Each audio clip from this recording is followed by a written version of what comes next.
Hello everybody and welcome to this week's De Morgan Foundation talk. As you can see, we've chosen to give it the title, Who Do You Think You Are, Charlotte and John Staines Babb. As you can see, I'm joined in person with a guest today, which is the first time we've done it this way, which is very exciting. So I'd like to introduce to you my mum, Debbie Hardy, a keen amateur genealogist. And so we put this talk together by working together to sort of give a bit more of an insight into the lives and artwork of two artists who worked for a time for William de Morgan. And so the idea for this talk came about from this curious little vase in the De Morgan Foundation's collection. It's one that is really quite unassuming. It's only about 15 centimetres tall, so a really sort of sweet little piece. And what had intrigued me about it was looking at the base of this object. Usually you can sort of glean a lot more about the objects by looking at things like maker's marks than you can just from looking at the decoration. Particularly that's true for William de Morgan ceramics. Often his designs didn't really change across the 40 years he was making ceramics, and so it is interesting to sort of look at for these other clues as to who made them and when they were made. When they were made, I was okay with. So we have this stamp here, which is supposedly a phoenix with folded wings and the letters DM above it that you can see there. And this obviously stands for De Morgan, but we know this to be from the early Fulham period of De Morgan and Co production. So that's between 1888 and 1898. However, the initials that you can see at the top here quite clearly are JB. And this sort of really piqued my interest because I didn't know of a JB who was a decorator of De Morgan ceramics. Other names are well known to us. I think people on this call particularly will have heard of the Passenger brothers, Charles and Fred Passenger, and maybe James Hershey, who was particularly good at decorating De Morgan's lustreware. But JB was a bit of a mystery for me, and so I set off on an investigation. Now, one of the first places to look for any makers, decorators and painters that worked for De Morgan & Co. is a 1971 publication written by David Clayton Stam and William Gaunt, who were two of the first ever trustees of the De Morgan Foundation. And they have a pretty comprehensive list of workers for De Morgan & Co. And you can see at the top here that we have a JS Babb, brilliant, so that's who we're looking for. And the sort of eagle-eyed amongst you will also notice a Miss Babb underneath, which becomes important later. So do remember that. Another place that I decided to sort of go searching for this JB, or as I now knew, J Babb, was in the Arts and Crafts Exhibition Society catalogues. De Morgan exhibited with the Arts and Crafts Exhibition Society from the very first one in 1888, the cover of which we're looking here, at the New Gallery on Regent Street. So this was really an opportunity for craftspeople to elevate the work that they'd made to the status of fine art by showing it off in a gallery setting. And as I've said, De Morgan exhibited a huge number of the Arts and Crafts Exhibition Society exhibitions. Here, for example, we see one entry in this publication, W. De Morgan, a chimney piece and hearth tiles decorated by Hauser Ricardo, and then underneath by F. Passenger, who we know to be Fred Passenger. But what you get a sense from is that even though it's De Morgan & Co. that was exhibiting, William de Morgan was a really sort of generous creative director, I like to think of him as of De Morgan & Co. And he always named the staff that made things or painted them, decorated them. And we see here right down to the detail of thrown by R. Hodkin, so that's someone who worked the potter's wheel, painted by F. Passenger. So I thought that if a particular piece that went into the exhibition had been made by Babb, he probably would have been listed. Sadly, he's not, but in the same exhibition catalogue from 1888, we see here Babb John Staines from Ivy House, High Street, Clapham in southwest London, registered in the Index of Makers, and also this entry. So we can see that one of his decorative designs I don't know what that's for, unfortunately, it's not very descriptive, is it? For Hadrian, was entered by him independently into the Arts and Crafts Exhibition Society exhibition. So already we've started to build up a bit of an idea that De Morgan wasn't just employing people who could copy his designs directly, but was employing people who were independent artists in their own right to decorate his ceramics. And I think this really speaks to the high quality of the designs that we see across De Morgan's ceramics throughout his career. So whilst we don't know what Hadrian looks like, we have been able to find some other pieces by John Staines Babb, basically from recent auction catalogue records, we've been able to take these pictures. And to my mind, Hadrian may well have looked something a little bit like this, with these young athletic figures, very clearly inspired by classical imagery, as we have the winged figure in the foreground here, approaching a figure that I thought may have at one time been a siren. This could be a mermaid's tail. It's quite unclear to see from the unfinished state of this watercolour. But what I spotted in the background was a structure that looks like it's got columns, quite similar to the Acropolis. So we get that idea that this angel figure could be in Athens. And again, it's linking back to perhaps this is something that the piece he'd entered into the exhibition looks like. And again, with this piece, that we have these very sort of classically proportioned, very pre-Raphaelite looking figures with this sort of lovely cropped, bouncy curling hair, very muscular athletic forms arranged over what we can assume is a stone bench. And what I found interesting about discovering these pieces by Babb is that they look very similar to some of the drawings which are in the De Morgan collection.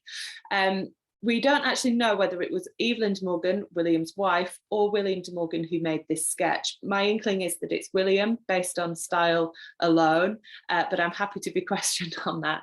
But nonetheless, this piece is in the De Morgan Foundation's collection, so it's by one of the De Morgans. And I think that the way those figures have been approached is strikingly similar to how Babb approached his figures. So we see that perhaps De Morgan was maybe employing artists who would be able to replicate his designs more easily, that already had those skills, or perhaps he was also training his staff as well once they'd started working for him, which is an interesting idea to think about. Whilst the imagery that we've looked at, that sort of classical forms, maybe don't strike you as immediately De Morgan. In the early years of his production in Chelsea from the early 1870s, actually a lot of his plates did have that classical imagery. De Morgan had trained at the Royal Academy schools, and this really comes through in his approach to replicating human forms. They're very classically proportioned, just like the antique sculptures he would have copied at the Royal Academy. And that's just another example. And I think particularly the detail in the faces and the way that the noses and eyes have been drawn on these figures really echoes those Babb drawings that we looked at the start.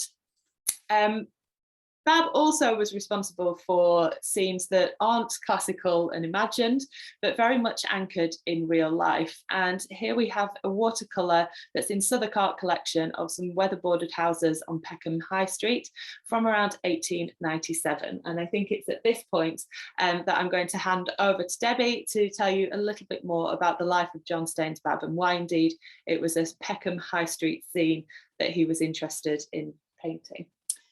So, John Staines Babb was born in Peckham, which obviously was a place that resonated with him and why he painted that particular watercolour.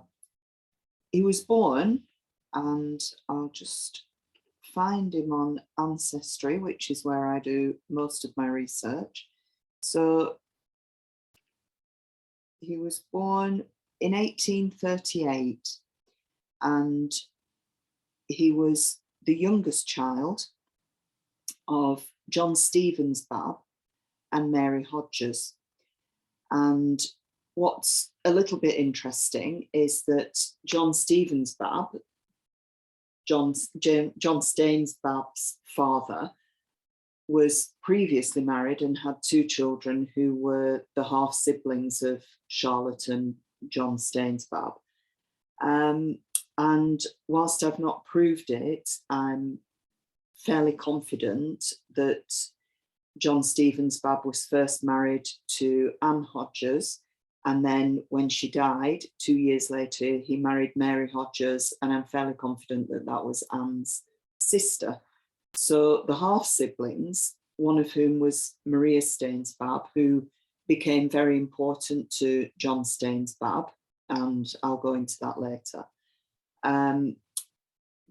The two elder half siblings, and then there were 4 Babb children. Charlotte was born in 1830. John Staines was born, as I say, in April 38, so she was 8 years older than him. And on the death of their father, I can't find a date for the mother's death, but I think it must have been when they were fairly young. On the death of their father, Charlotte became responsible for John Staines Babb. And indeed, that was a relationship that carried on throughout their lives. They were very closely intertwined. Charlotte, when she was born, he described her as having an artistic tendency from being very young. And I think he followed her into the arts. They lived together, they certainly worked together with William de Morgan, as we have learned, and they died within a few years of each other, and indeed at the end of their lives were buried together. So you mentioned there that they'd worked together for William de Morgan. And I think it's interesting at this point to sort of think a little bit what that might have looked like. I mean, we remember from one of the first slides I showed that it said J.S. Babb and Miss Babb as 2 of de Morgan's workers in that 1971 publication. But from the research, we found that Charlotte was 8 years older. She was 8 years older than her brother John. And so it would appear that she perhaps gave him some guidance into his artistic career. And certainly by the 1870s, when de Morgan set up his first pottery here on Cheney Row in Chelsea, it would appear that the Babbs were working with William, probably Charlotte first, and then later joined by John from the sort of the first years of that pottery. There's a wonderful publication called A Wonderful Village by Reginald Blunt, who was de Morgan's business manager for one time. And he recounts what life was like in Chelsea, working in what was basically a cottage industry out of William de Morgan's mother's house, and eventually a much bigger house called Orange House on the end of Cheney Row, which was a showroom and shop, so sort of the commercial end of the building, whilst lots of the tile painting and decoration happened at home. And about this time in Chelsea, there's a passage from Blunt, which I'll read to you, which says, "The kiln at Orange House was built in an old coach house which stood between the north side of the house itself and Upper Cheney Row. The flue, with a faith unshaken by Fitzroy Square happenings and apparently justified this time." Aside, that means that it's a reference to when William set his house on fire at Fitzroy Square. So apparently, as Blunt's saying, he's been completely unshaken by that and is continuing to make his own kilns at home. The flue had been taken into one of the old chimneys of the house. The showroom, with a storeroom at the back, occupied the whole ground floor. The decorators, including, beside the 2 passengers, we know Charles and Fred Passenger, Mr. Babb, a young artist, Mrs. Beattie, and Dr. Reginald Thompson, who did some designs of much promise and ability, worked on the first floor, while some half-dozen girls were also employed, and Dutch and other tiles had a room in one of the Upper Cheney Row houses. So we see from that even in the 1920s when Blunt's writing, and then later in the 1970s when Gaunt and Clayton Stam are writing, that the men tend to get named Mr. Babb, the passengers, and the women, apart from Mrs. Beattie, who was doing pretty well, half a dozen girls. So I think we can presume from this that Charlotte had begun tile painting for de Morgan and introduced her younger brother after he'd shown some artistic promise, but it was him that was one of the named people, and we can only really presume that that was down to the fact that he was her brother and was a man. And I think this takes us nicely on to Charlotte Babb and to celebrate her life and work, which really we wanted to focus on in the talk today. and that's mainly down to the research that you've done, Mum, with the family tree and finding out so much more of interest about Charlotte's life. Yeah, I've become really interested in her. I think she was a fascinating woman. And if you bear with me while I just get the newspaper articles that I've got, one here from the Era on the 28th of March, 1875, from the Society of Lady Artists. The lady artists have displayed unusual energy of late. Under the patronage of the Duchess of Cambridge, they made quite a grand show at their gallery in Great Marlborough Street. Number 241, Charmian, by Charlotte E. Babb, effectively illustrates the second scene from the fifth set of Antony and Cleopatra. The two figures are drawn with much greater freedom and boldness than we usually find in the works of lady artists. The Illustrated News calls the same painting one of the most ambitious and not the least promising. So in 1875, Charlotte is exhibiting under her own name, and she's named in that newspaper, which is lovely, as she's just referred to as a girl in the book. Yeah. So that's when she was exhibiting. One of the things that I found out about Charlotte was, as well as being an accomplished artist, and I think that you've got some more. Yes, we will look at illustrations to have a look at.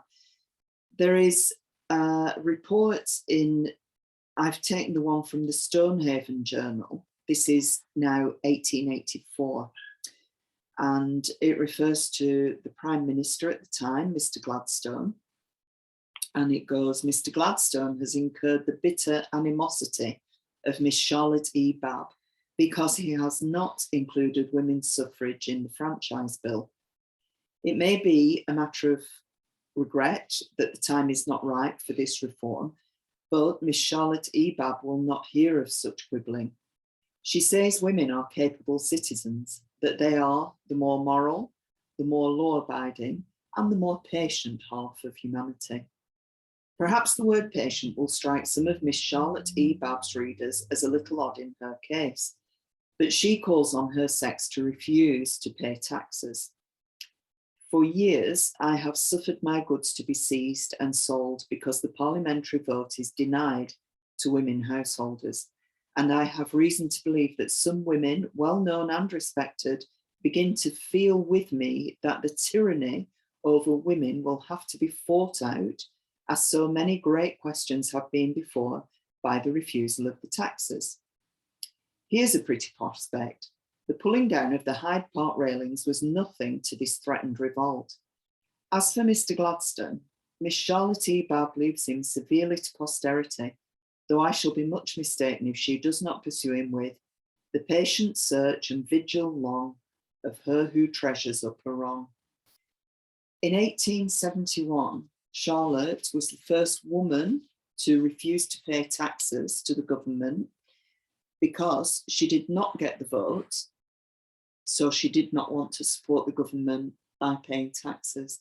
So instead, from 1871 until 1884, her goods and her engravings is the word that's used, but they were taken from her and sold in lieu of paying taxes.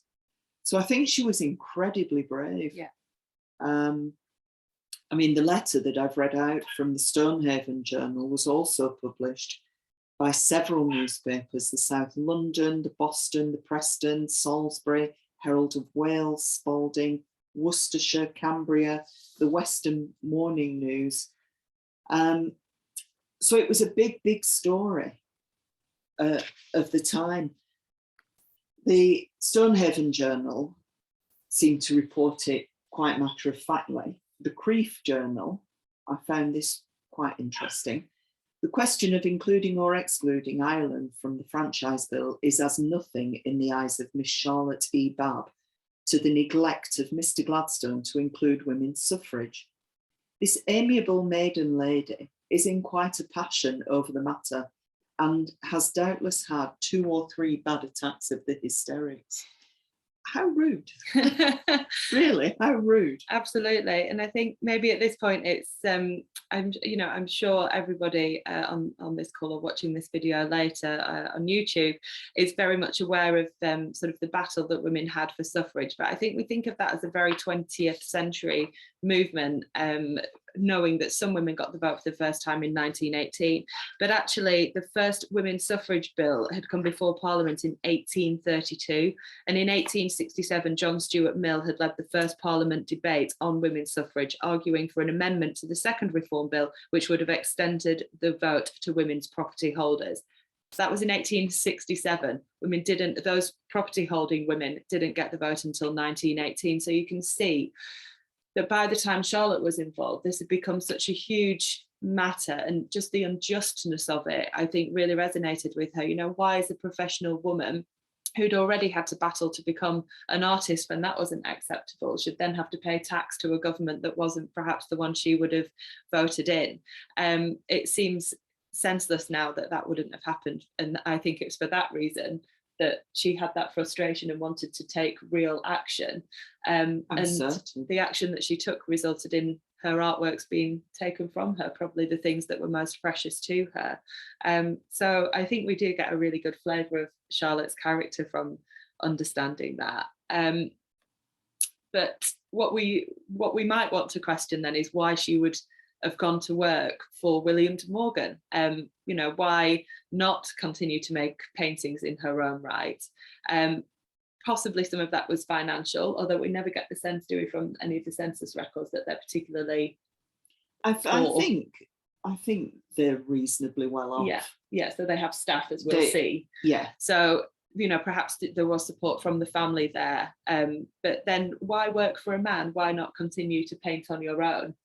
And if you don't know this about William de Morgan, he was very liberal in his views, very much a socialist. And I think this quote from, much later, but sort of sums up, absolutely his, he says, my own sympathies are unreserved and absolute in respect of women's claim to the franchise. He went on to campaign for women's suffrage, and by 1913 was the vice president of the Men's League for Women's Suffrage. So it was a campaign that he held very close to his heart. And the photograph you're looking at is of him with his niece, Molly de Morgan, who was a singer and a suffragette. So part of the WSPU, the sort of violent side of suffrage. And, you can see there's a very close family relationship there. And at this time, he was famous for his writing, wasn't he? Not really for his pottery, am I right? But by 1912, yeah. So he was a very famous writer who'd made a lot of money. So that must have been a shock to similar men of his time. Yeah, if he can support them, why not? Why not me? Joseph Vance is one of the novels that I can remember, and it was a huge success. So a big successful author, supporting the Boats for Women, and obviously supporting his lovely wife, Evelyn. Yeah, of course. So that might have been one of the reasons that Charlotte thought, maybe he was a good employer to work for. Although he didn't go public, as you've rightly said, with his support for women until the early 20th century, when the movement had sort of gathered speed a little bit.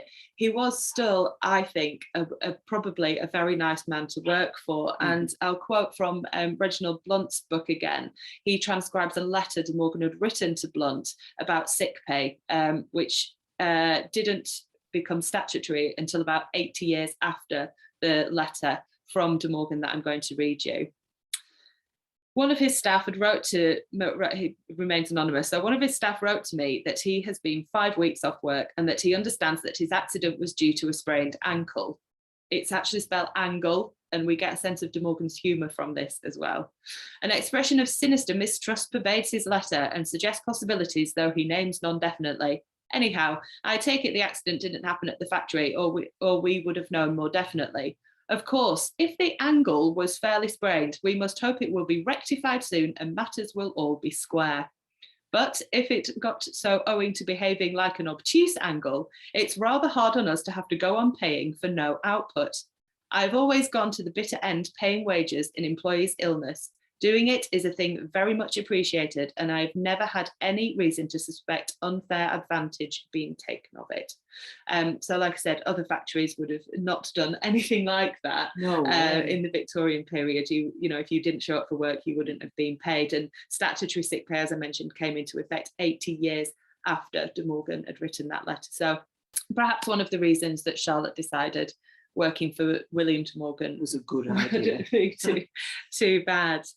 I promised you some of Charlotte's work. You can see it's quite different to that of her brother, but maybe more what you would be expecting from an artist in the late Victorian period. Her paintings very much have the kind of sensuality, sentiment and arrangement of a lot of pre-Raphaelite works that this audience, I think, will be familiar with. We see this sort of beautiful maiden with the long flowing hair in this exquisitely draperied dress, sort of lounging on the ground. We can't find a title for this watercolour, which really adds sort of clout to the fact that it's probably an aesthetic movement painting, where the idea was that you'd enjoy the beauty of the piece rather than be worried about the content or any meaning behind it. It's actually a very sweet little painting. It's only about 12 inches across, and it's a watercolor, which you can see that she's got this expert skill in, as the surface of that, it almost looks like an enamel or a ceramic painting. She uses the paint, quite dry paint, on a wet ground, I think, to get this sort of very mottled effect, and it looks like she puts lots of glazes into her watercolors as well to really build up that depth of color. So a beautiful watercolor by Charlotte. This was painted in around the 1870s, I think. Oh, actually, it might have the date at the top there, if anyone can see that. 1871, so around the time that De Morgan set up his factory, and that we think she probably started working for him. And we know that in 1859... And, I'll just interrupt you, when she stopped paying taxes. So this might have been one of the paintings taken from her. Yeah, which is why it's in sort of private collections today. Yeah. Sorry to interrupt. All right. So in 1859, Babb had started campaigning for the admission of female students to the Royal Academy schools, and this resulted in her own admission in 1861. No mean feat, as women still couldn't be elected as royal academicians until well into the 20th century. So the fact she managed to study at the schools, really, I can't state how impressive that is. In 1859, William de Morgan had also entered the Royal Academy schools. So even though she entered 2 years later in 1861, he certainly would have known about her cause, her campaign to become a pupil, and was probably, from what we know of him, quite pleased then to have her as a classmate. And throughout her career, Babb went on to exhibit at the Royal Academy and at other societies, including the Royal Society of British Artists, the British Institution, and the Society of Women Artists, and was also a regular exhibitor at the Dudley Galleries. So possible that she was known to Evelyn de Morgan as well. Liverpool and Manchester as well. Yeah, so she was exhibiting more widely afield than London. Yeah. Part of her artistic training would have been as a copyist at the National Gallery. So she would have gone down there with her watercolours on a day that the National Gallery set aside for copyists to work from the old masters. And you can see from this beautiful rendition that she makes of the Sassoferrato painting of the Virgin Mary in contemplation, that she really is a very astute, very talented artist. I think, you know, copying skills, it's always such a hard thing to do, to kind of give your own picture that sort of grace and compassion that this picture requires, whilst copying directly from another picture rather than from a life model. And I think she captures that beautifully. I think the subject matter that she's decided to paint is also quite interesting. A very unassuming painting. If you think of some of the great Baroque pieces that the National Gallery has, she's gone for this quiet devotional piece. It sort of makes you feel like you're in that same space as the Virgin Mary, and you know, whether religious or taken out of context a little bit, at the end of the day, it's an image of a single female woman completely on her own, praying or being devotional for sort of better days ahead, which is definitely something we know that you know, she really hoped for in society. She turned her hand to many things. We know she painted tiles for De Morgan. Well, she painted tiles for herself as well. And here we have a picture of an angel composed of 36-inch square tiles depicting a haloed angel with this beautiful wings that almost look like fire. So again, a very kind of, this is like an active picture, isn't it, where you see that that angel is sort of having its own agency, definitely. And this is inscribed on a label on the reverse: Charlotte E. Babb, Ivy House, 87 High Street, Clapham. Now, if you're listening very carefully, you'll have noted that that was the address that John Staines Babb gave in the 1888 Exhibition Society catalogue. And that's something that you found about this brother and sister artist all the way through, isn't it? Looking at them. They lived together. They had a really close and friendly relationship. Encouraged each other, I would think, definitely. And was it quite unusual for brothers and sisters to live together? Neither of them married. I think Charlotte probably took the role. She was 8 years older than her brother, as we've said, and she took on guardianship of him when his father died, when their father died. And I think it's something that she probably took quite seriously. But I think they also had a lovely fraternal relationship, and, as I've said, supportive of each other. We certainly know that they had the same people working for them. We sort of touched on that earlier. And they were, I think, lovely people to work for, from what we found out that we're going to talk about later. Yeah. So yes, I think a very supportive relationship, and he certainly loved his sister and looked up to her. Yeah. Just to get back to sort of the art side of that, I mean, I've chosen to show this late Burne-Jones watercolour from the 1880s, just to again put her work into the time period that it was made. It is very much of a theme and picks up on lots of references to classical imagery, to Renaissance painting, and to this sort of aesthetic movement of the time. I think we can closely associate her works with, and Burne-Jones, of course, was a leader of that movement. But for me, it's these great big fiery red wings that were sort of popularised in the late 19th century that she really picks up on beautifully in her tiles. We also found a plate that she decorated, and you can see signed on the back there, Charlotte E. Babb, and the title Pomona. I think it's really interesting to look at this with sort of remembering the watercolour we've seen, and she sort of seems to be using that same technique of painting and using this sort of quite dappled approach to creating glazes, whether that's on ceramic or on her watercolour, and we see that that's kind of uniform throughout her artworks, which I think is quite interesting. The most frustrating thing, I think it was you found out about this plate, is that it sold very recently for £15 on a popular auctions, internet auction site, which we wish we'd seen. Not happy. Before when we were researching. But I wanted to show you this alongside a William De Morgan drawing from the Foundation's collection. And much as we saw the similarities between John Staines Babb's pictures and Morgan's pencil drawings, there's a distinct similarity between the two pictures we've just seen. We've got a sort of girl in beautiful profile with this sort of Renaissance hair that we know the Pre-Raphaelites reinvented.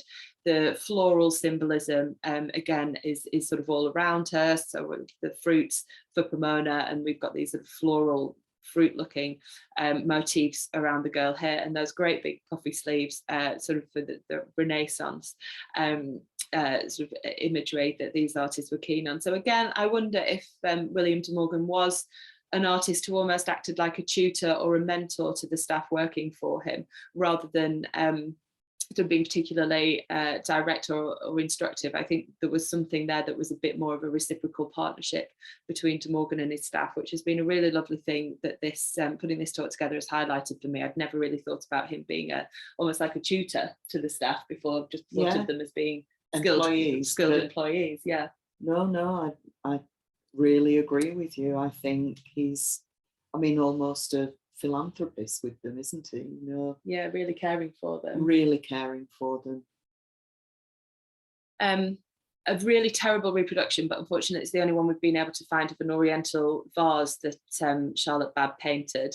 It's too difficult to tell from this tiny pixelated reproduction if that's possibly a De Morgan vase, but if we could see that it was, I mean, I think that would be a lovely sort of ode to this mentor figure that she had, and that she'd memorialised one of his pots with one of her paintings, but a beautiful still life nonetheless. And then just to touch back on Pomona, on Charlotte Babb's plates. Pomona, of course, was sort of the goddess of fruits and of flowering, and was painted by many artists of the day, including Dante Gabriel Rossetti, who sort of has her hair objectified in the same plane as fruit, something very much to be hungrily desired. But that says more about Rossetti than it does about Babb. I just thought I'd include one of another picture by another artist of the time. So we've touched on Evelyn de Morgan very briefly, talking about William's suffrage. We know that he completely supported this movement, and we know that there were lots of familial links that perhaps made him very aware of women's suffrage early on. Here we're looking at just one of the pages from the Declaration in Favour of Women's Suffrage, which was published in 1889. And amongst those signatories, if you look through, are William de Morgan's sister, Mary de Morgan, his mother, Sophia de Morgan, his new wife, Evelyn de Morgan, and what I love is that she's signed as Mrs. William de Morgan, brackets, Miss Evelyn Pickering, as this was only 1 year after their marriage, and I think she wanted people to be certain who she was. But if you scroll down the list of artists who've signed it, of course, you come to Miss Charlotte E. Babb, somewhere around here, but my eyes aren't sort of focusing very well. Anyway, I promise you she's there. There she is, Miss Charlotte E. Babb.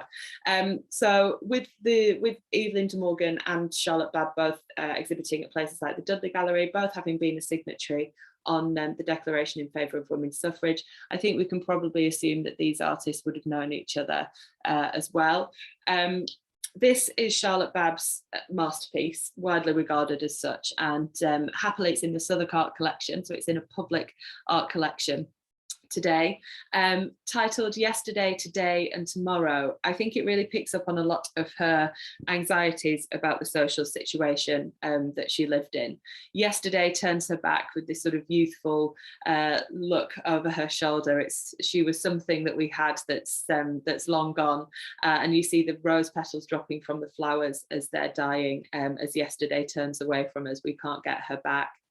Tomorrow, on the right hand side of the picture, is blindfolded. Of course, we can't see the future, and she's armed with a sword, as we think that probably relates to the fact that she knew there was going to be this battle that she had to fight in the future, and that women, of course all these figures are women, would have to fight in order to get their equality and to get the vote. But it's the figure of today that I think is really captivating, as her stare is so direct and looks out towards us, and she takes that step towards us from the picture. And of course, that's a sort of message to live for the present and live for the present moment and achieve everything you can. She's stood next to a spade, so dig for today and sow the seeds and sort of reap the benefits in the future. Something we're very sadly not being able to find is a photograph of either John or Charlotte. But no. I'd rather like to think that maybe there's something of a self-portrait in the figure of today, perhaps. And so the final thing that we've sort of been able to find about these two artists very much encapsulates the yesterday, today and tomorrow of the Babb's life. And it was an obituary. We have got an obituary. From the Women's Franchise, 28th of November 1907, in memory of Charlotte Elizabeth Babb, painter, a staunch advocate of the parliamentary franchise for women, who died at Brixton, November 26, 1906, beloved sister and life's companion of John Staines Babb, which obviously highlights how they felt about each other. What I would like to read to you, if you bear with me. We'll bear with you, and I'll explain what the image is on the screen, which I didn't when I put it up there, which is of the entrance, I think, to Nunhead Cemetery, where both of the Babbs were laid to rest. So this is written by John Staines Babb, about his sister.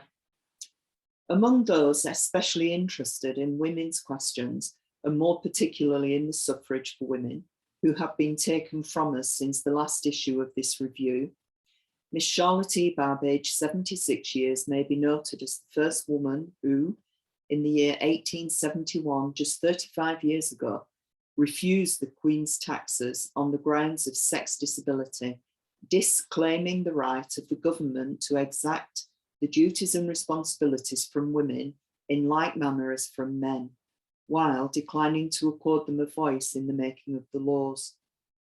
Born in the year 1830 with pronounced artistic capability, she went through the usual training of Heatherley's, the British Museum, National Gallery Study, etc., and later was one of the first group of women students in the Royal Academy schools. A letter on the question of their admission from her pen, signed CEB, appeared in the Athenaeum as far back as March 19, 1859. She was admitted in 1861. Her chief works were exhibited in the British Artists, Women Artists, Old British Institution, Dudley Gallery, and many London and suburban exhibitions, besides at Liverpool, Manchester, and northern cities. The picture, Yesterday, Today, Tomorrow, which is the one that we've just discussed, by her in, and this is at the time of her death, in the South London Art Gallery, Peckham Road, now in Southwark, is characteristic of her mature style. In 1875, a serious accident threatened the use of her right arm, and an operation had to be undergone. But soon after, she determined to risk all evil results and resumed her brush, with the satisfactory consequence that she executed most of her more important oil pictures after this date. Indeed, she worked at her easel until a few days before her death. She early had responsibility put upon her, as on the death of her father, she was his chief executor and became guardian to her young brother, and this may have helped to develop her views. Wearied with petitions for the suffrage for women, futile then as now, she decided to allow her goods to be seized and sold for the state taxes, and this took place at the date named above, a man being put in possession beforehand, and furniture and engravings taken and sold for the amount required. She repeated this resistance for 13 years, with one exception, and found one coadjutor in 1872, Miss Rose Hall of Edgware, a brave and steadfast lady who continued the action till her marriage.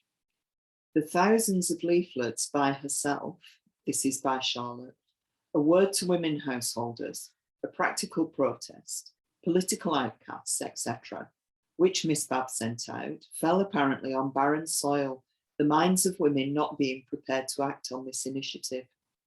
She maintained that it was the most peaceable and practical way of asserting the right to the parliamentary vote, but she discontinued the resistance when she went abroad for a while in 1886.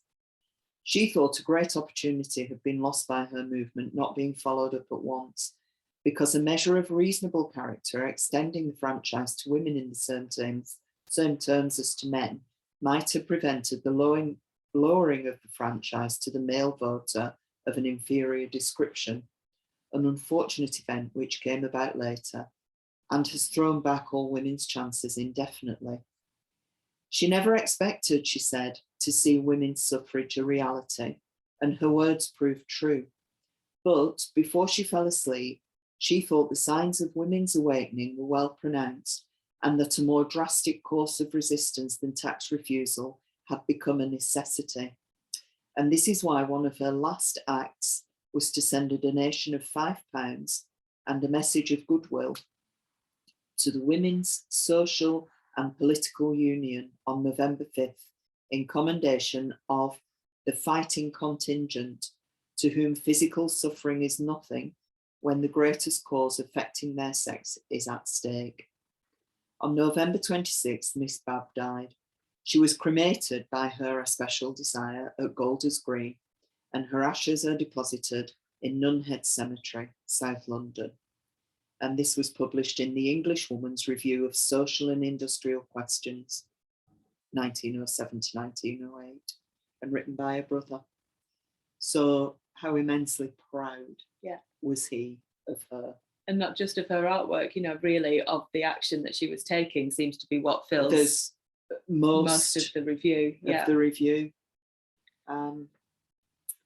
But he seems to have been a very lovely man as well. And Absolutely. whilst we haven't been able to find any pictures of either Charlotte Elizabeth Babb or John Staines Babb, you did make a discovery, but last night. Late last night.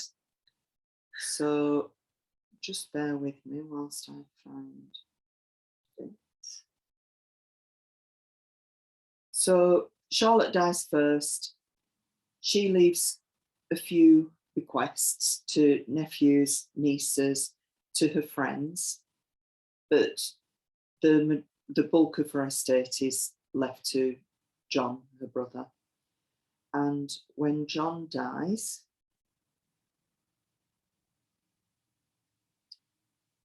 with me whilst I find it.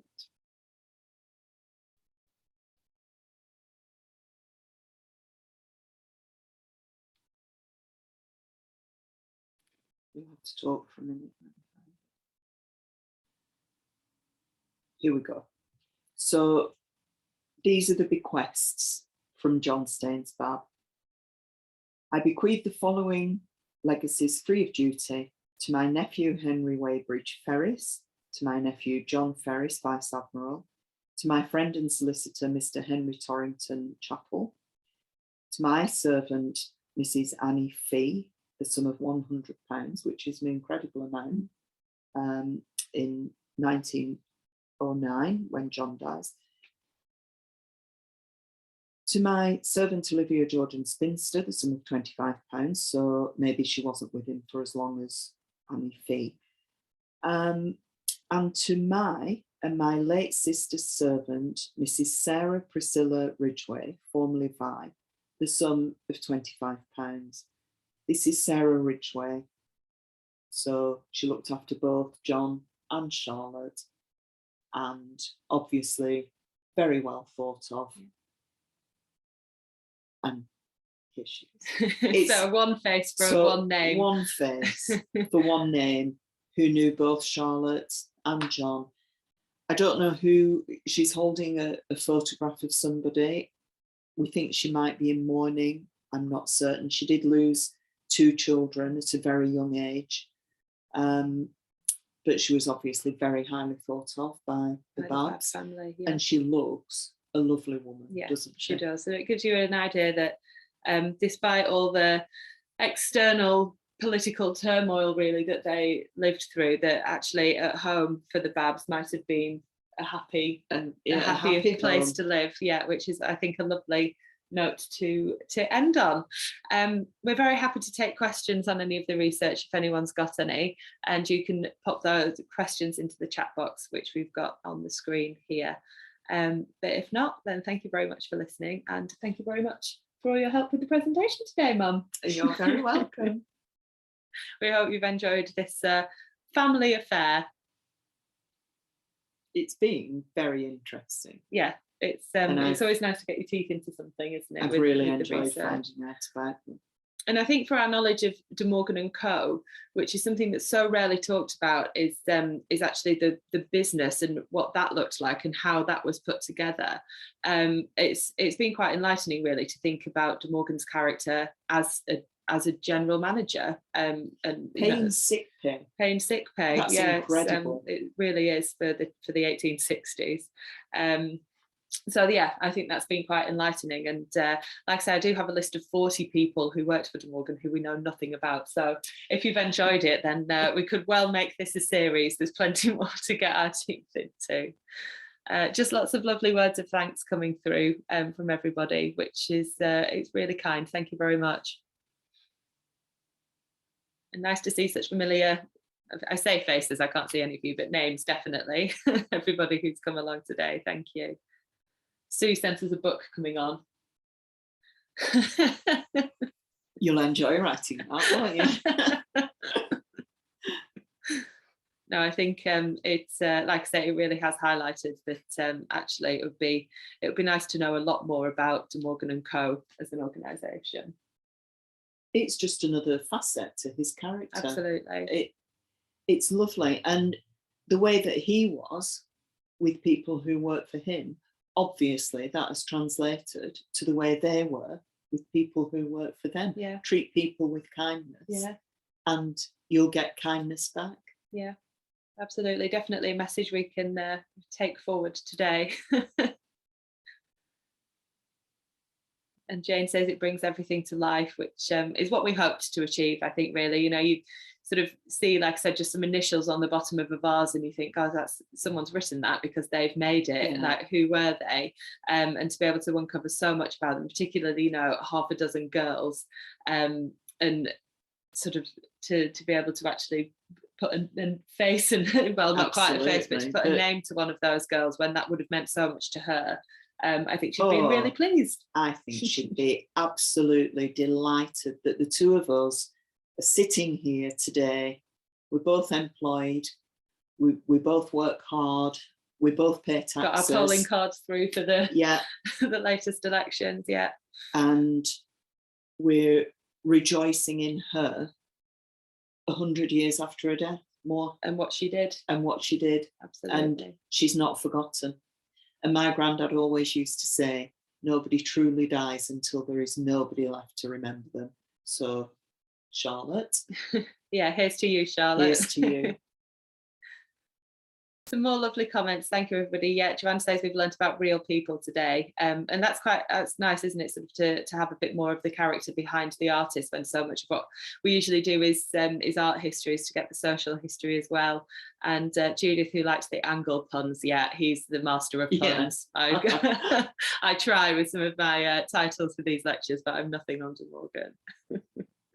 Okay, everybody, well, we'll leave it there if there's nothing further from anyone, and enjoy the rest of your days and have lovely weekends. Thank you so much.